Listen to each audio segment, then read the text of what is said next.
Welcome to Death Stories Living Truth. I am Janae of Living Truth, a death educator and a storyteller, creating a space where we can finally talk honestly about death, grief, spirituality, and what it truly means to live. On this channel, we explore near death experiences, real death stories, emotional healing, spiritual perspectives, and the lessons people discover when life changes forever. This is not just a channel, it's a conversation most of the world avoids. And I am so glad you're here, soul travelers.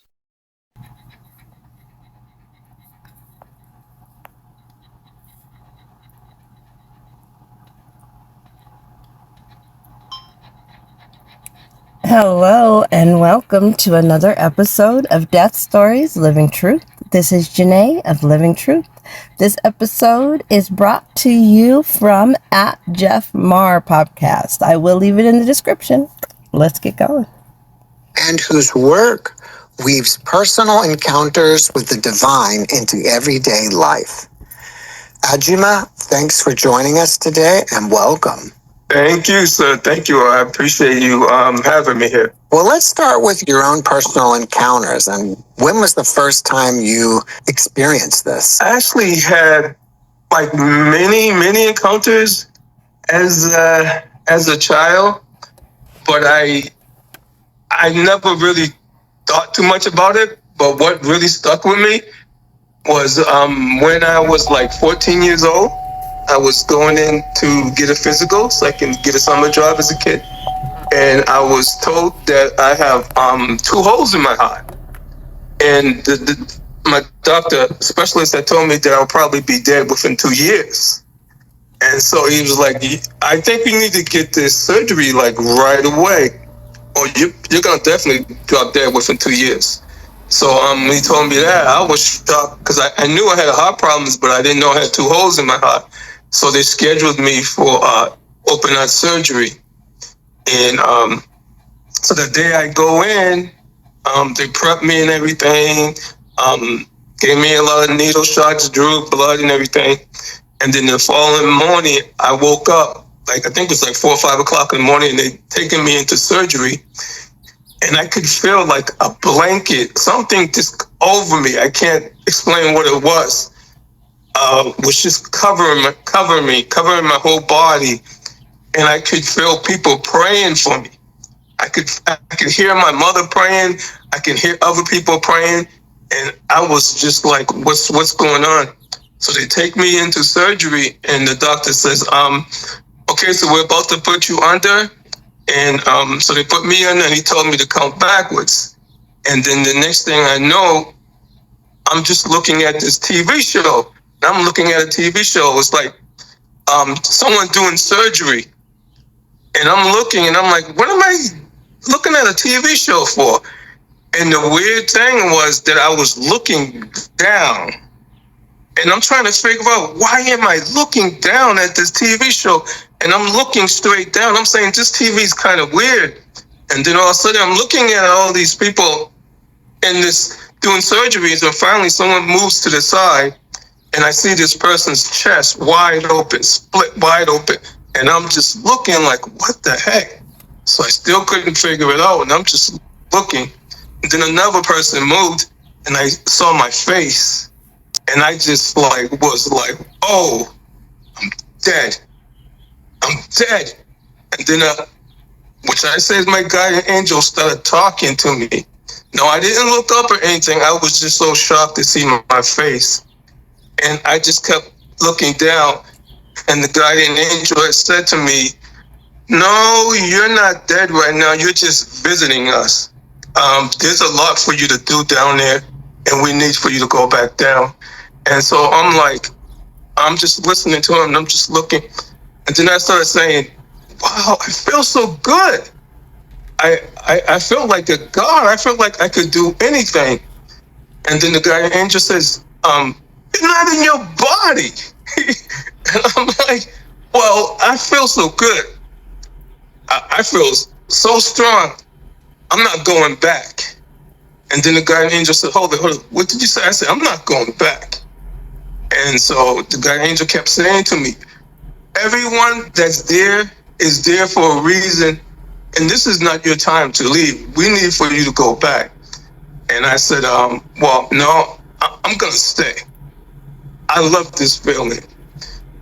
And so the guy just says, are you sure? Because this is not your time. We need everybody's down there. Everybody's got to do, but everyone's down there for a reason. Then I said, no, I'm staying. And so then finally he said, okay, listen, all right, if you stay, it's going to be harder because we need for you to do things down there. But it's okay. We still can do it. But your mission is to be down there and to do certain things. So you want to stay? I said, yeah, I'm going to stay. So the angel said, okay, stay right there. We need to find a place to send you because you're here too early. And so I said, okay, I'll stay right here. And the next thing you know, boom, I was at my funeral. And I'm standing at my funeral. And I'm looking at my mother crying. And I'm like, wow. And so I'm like, I'm just listening. And she's saying, I shouldn't have let him have that surgery. It's my fault. And then that's the thing that made me say, that's wild. Because doctors normally won't make that kind of a promise because you never know if something's going to happen. It's not up to them. So for him to come back, I believe, was a lesson for him and for the doctor. Back, right? And I said, yeah, how do you know? He said, because I've done this so many times. And you wouldn't come back. And I was fighting and everybody kept telling me he's gone. And he says, I was scared to death because your mother and father came in and said, if anything happens to my son, we're going to kill you. So he said, I was scared to death. Everybody kept telling me.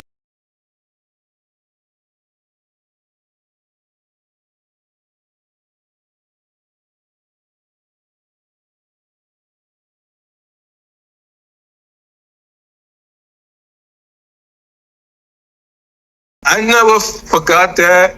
That was like actually on my 15th birthday. And I never really shared that much until I started, sharing it with a few people. So that was the major thing that got me. That there's angels watching over me. It sounds like to me that you were clinically dead for a while, right? Yes. Do you have any idea how long? No, I wish I had asked him. No, he said it was for a long time. He said the surgery, because I have like 2 holes and they had to put patches. Yes, that definitely sounds like a near-death experience to me as well. It's just going around and around. My heart was working twice as a normal heart. So he said this should have been so simple, but you didn't want to come back. I knew you didn't want to come back. I had so many others before them, but that really got my attention. We just met, and I didn't know a lot about your story, but to me, I would classify what you had as a near-death experience. Yes. Did you see the angel?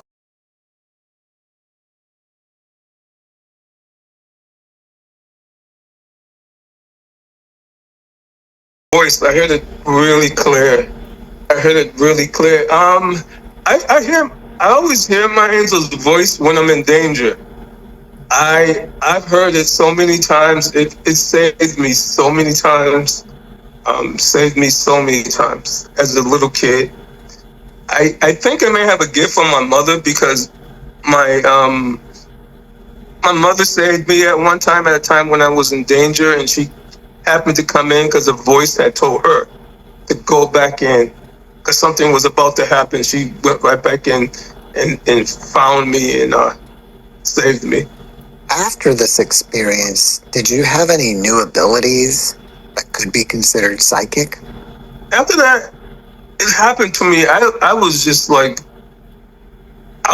scared. I was never afraid to die, but it just bothered me. I know I wasn't crazy because I knew that it happened, but afterwards, throughout my adulthood, so many things have happened. I've heard my voices so many times, and when I was in a situation where I could have lost my life. and it was like over and over and over. Or whenever I'm in danger, in a dangerous situation, my voice would tell me, okay, it's time for you to leave, or this is about to happen. Does the voice sound like your own voice? Like when you read a book or something, you kind of hear it in your voice, or someone completely different? Someone completely different. Because it was kind of odd when I was looking down on myself, and I was like, oh, I feel so powerful. I feel so good. Why do I feel so good? And and I was like, wow, okay, you didn't have to say it. But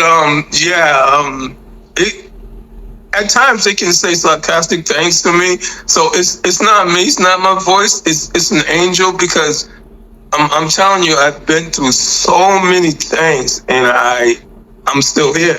So I'm here there's things that I need to do here. Just like everyone, not just me, but we're all here for a reason. Have you discovered what your reason is? I think that I'm supposed to give to others, because I'm a giver. I'm supposed to give and do for others. Like I touch a lot of kids. Like even like when I tell them my stories, I tell my story to a lot of people that's grieving. Like maybe someone, a friend, her brother was a police officer and he got murdered, and she was just like going through a lot. And so I shared that story, and she cried, and she hugged me. She said, "Thank you for telling me that." And I said, "No, he's actually in a better place. He's actually in a better place. I know you want him here, but he's actually in a better place." And she said, "Well, yeah, you should get that book out, because you would definitely help people with your stories and stuff." So that made me happy, because I never planned of telling these stories to anybody. I was holding them in, but then I knew I gotta get these stories out. I gotta get them out. Can you share with us another story of how you were in danger and you were helped out? Yeah, well, I can share just one story. Okay, well, a long time ago when I lived in D.C., I worked at Howard University Hospital, and I was in the radiation safety department, and I had to collect the radiation safety badges.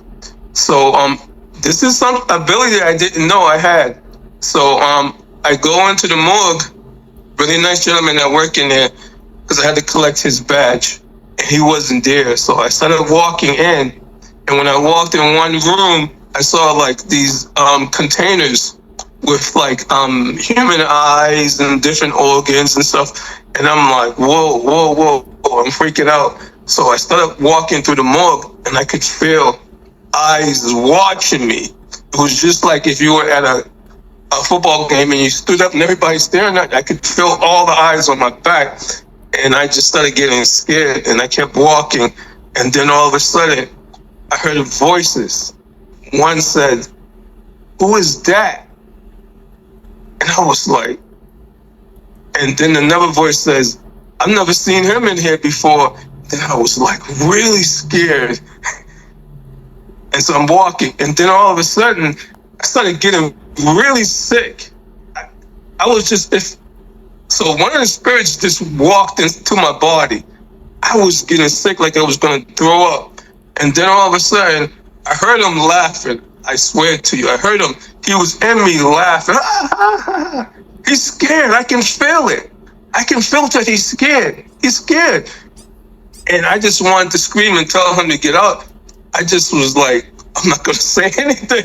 So I didn't say anything, and I kept walking. He's like, he's scared. I can feel it. So I just walked through. I found the badge. Wow, that's crazy. So I cannot imagine walking through a morgue and all of a sudden you're able to hear the voices. You're able to hear spirits speaking to you. Well, not even speaking to you, speaking about you as you're walking through there. That's so scary. I would be scared of that as well. Let me out of here. And then all of a sudden, boom, I was going through the door and I was out. And I was like, God, thank you. So I never really shared that story because I never realized I could hear voices in the morgue. And I swear that's the true story. Maybe from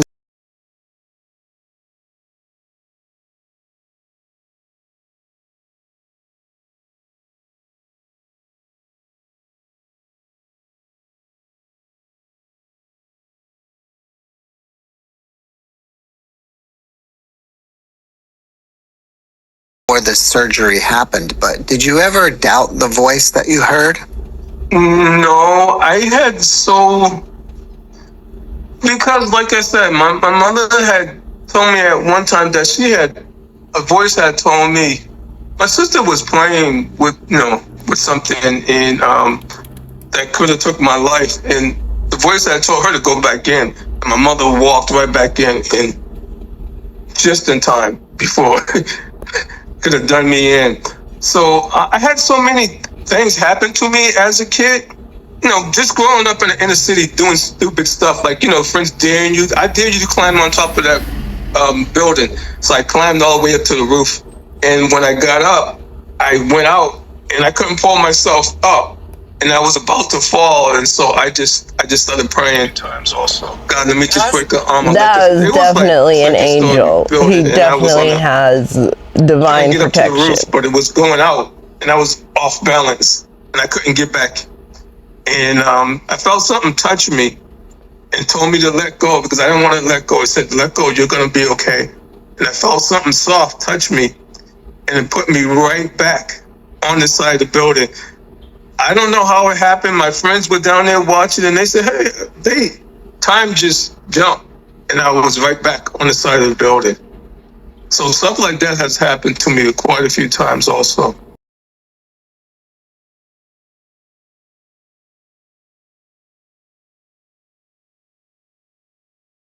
Ever revealed himself to you? For example, told you his name or anything else about him? No. It just comes when I'm in danger. When I'm in danger, I'll hear it. It'll tell me. Yeah, it's the one that, like I said, it was so many of them. I don't know if I was going to share this one with when I was like 17 years old, when I went to a block party, a fight broke out, and so I'm trying to leave, and I run into this thug who I was only 17. This guy was like maybe 27, and I bump into him, and he started cussing me out. So me being from the projects, and I was in another projects, and I was like trying to stand up for myself and say, hey, I'm from this projects. And you can't talk to me like that. So I was about to tell him who I was and where I was from. Yes, and then the voice said, apologize. And the fact that he listens to his angels is amazing. Because we all have them. They speak to us all. But we don't listen. We deny it. We pretend it didn't happen. And we just have to ask for help and listen. Because if you had said something smart and he reached behind and he pulled out a machete, he said, I was going to take your life. And he showed me the machete. He said, now get the F out of my face before I cut your face up. And I just stepped back. And I was like, thank you, God. So, yes, so many.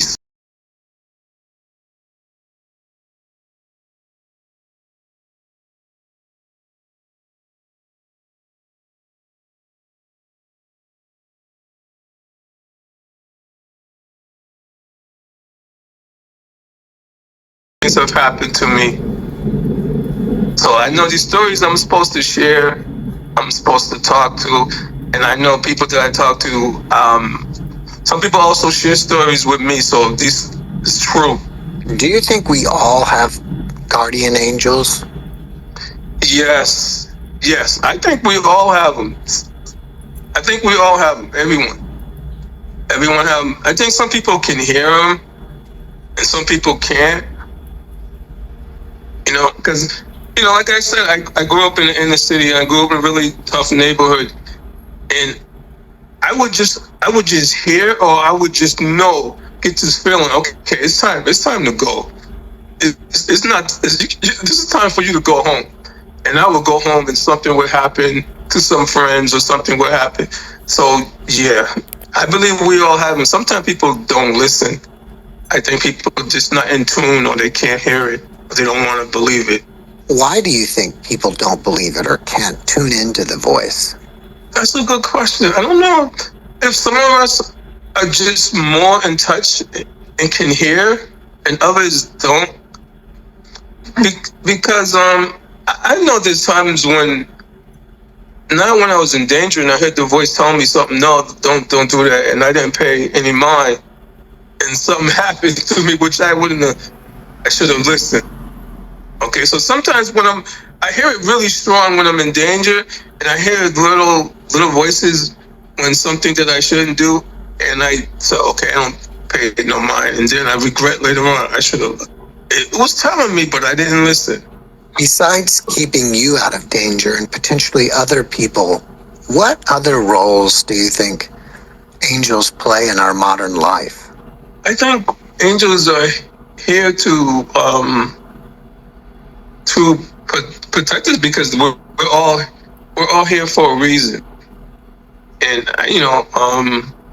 that's all I can think. I think they're really here to protect us and watch over us because we're all here for a reason. And some people may not, again, like I say, may not be in tune and can't hear, or maybe some people have the ability to hear, some don't.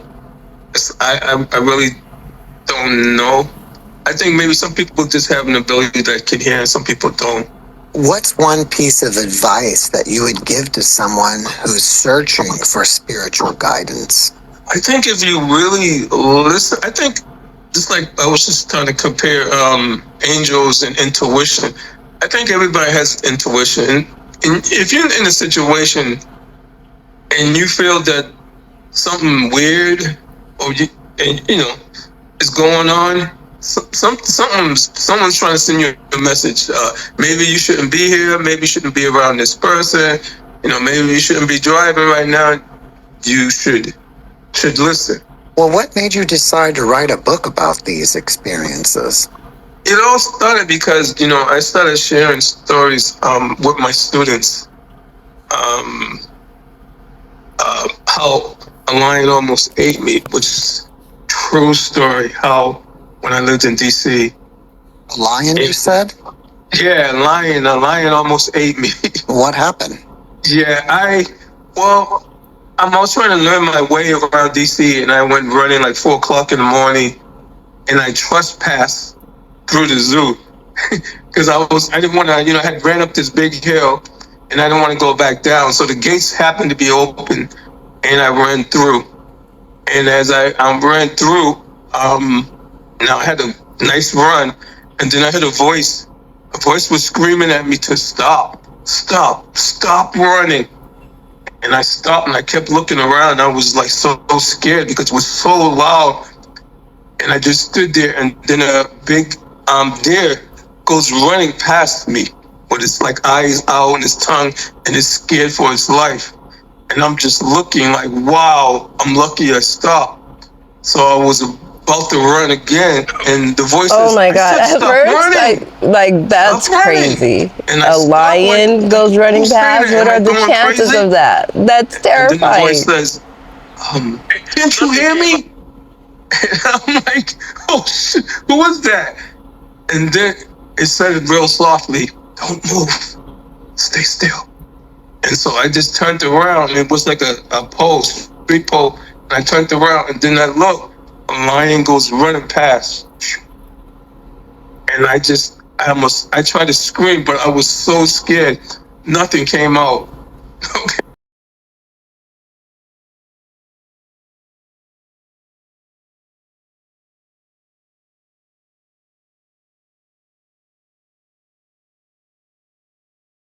Right there, and I was like, please, just praying, God, please don't let that lion see me. Turn back, and they was going all through the zoo. So yeah, so many amazing things. A lot of stuff in DC that happened to me too. So a lot of things that could have happened to me in DC. Was the near-death experience the tipping point that made you understand that this is for real? Yes. Wow. I mean, that's amazing. I absolutely believe that. We are definitely all here to do something. There's a reason. We all have a team of light behind us that are helping us, but we've got to ask them for help and we've got to listen because we have free will. So if we're not asking for help and we're not listening, there's not going to be much guidance. This story was incredible. Like I said, it's at the Jeff Marr podcast. I will leave it in the description. If you'd like to see the full episode, please go check it out. Jeff Marr podcast is amazing. Like, every video on there is incredible. Go check them out. And thank you for spending some time with me. If this video, if this story resonate with you, please let me know in the comments. If you have any stories of your own, please let me know. I would love to hear them. Until next time, this is Death Stories Living Truth, and this is Janae of Living Truth.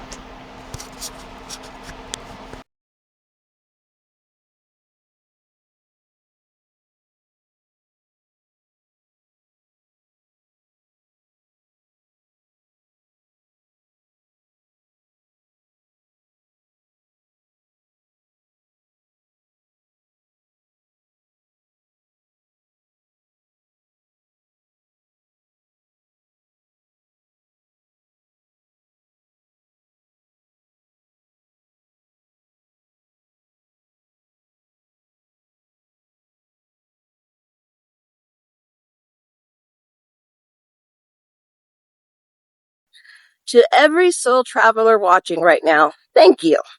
Thank you for helping create a community where people can speak openly about death without fear, shame, or silence.